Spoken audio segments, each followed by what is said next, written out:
ចាជឿសួរសួស្តីបងម្ដងទៀតចឹងថ្ងៃនេះខ្ញុំចង់មកឆ្លើយសំណួរដែលបងបានសួរថាតើ Toyota Veloz នេះឆ្នាំ2024និង2025ខុសគ្នាត្រង់ណាចាអញ្ចឹងចម្លើយនោះគឺអត់មានការខុសប្លែកទេបងអត់មានការអាប់ដេតទេណា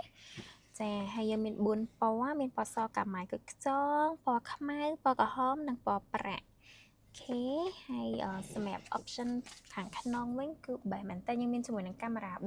360ចាមានជាមួយនឹងកាមេរ៉ារយៈក្រោយយើងមាន sensor ចាមានអេក្រង់ touch screen ម៉ាស៊ីនត្រជាក់យើងគឺត្រជាក់មែនតើមកឃើញទូចចឹងណាមិនតែត្រជាក់ខ្លាំងនេះខ្ញុំឡើងចង់កអីឡើយនេះហើយយើងប្រើជាមួយនឹង smart key ប្រអប់ Lexivity មានជាមួយនឹងធាងដៃ electronic ក៏ដូចជា auto hold ចឹង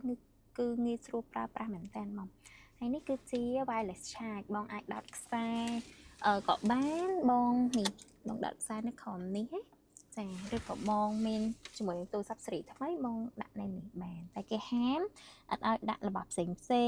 ឬក៏ប្រភេទកែវទឹកអីនៅនេះណាបងធ្វើឲ្យខូចណា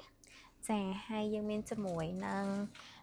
ការប្រើប្រាស់នៅលើដៃចង្កូតបែបនេះគឺអេក្រង់ digital ថ្មីthe best មែនតើបងចាហើយយើងមានជាមួយនឹងការតម្លាក់ far code auto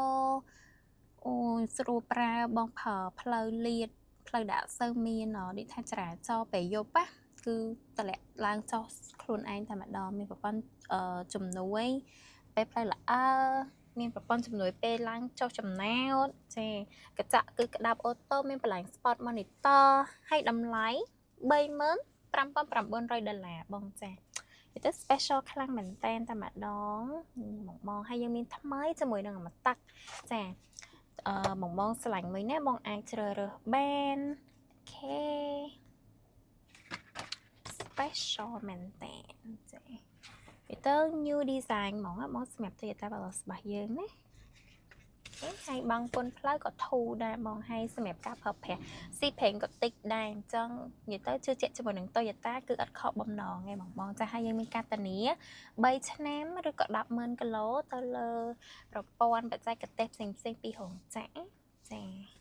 ហើយកៅអីយើង3ជួរបង7កៅអីបងអាចតម្លាក់ចុះបានណា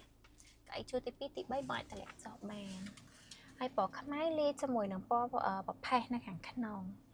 ចា special ខ្លាំងបងសម្រាប់ជាលក្ខណៈគ្រួសារស្អាតមែនតើរូបរាងខាងក្រៅក៏បេះដែរណា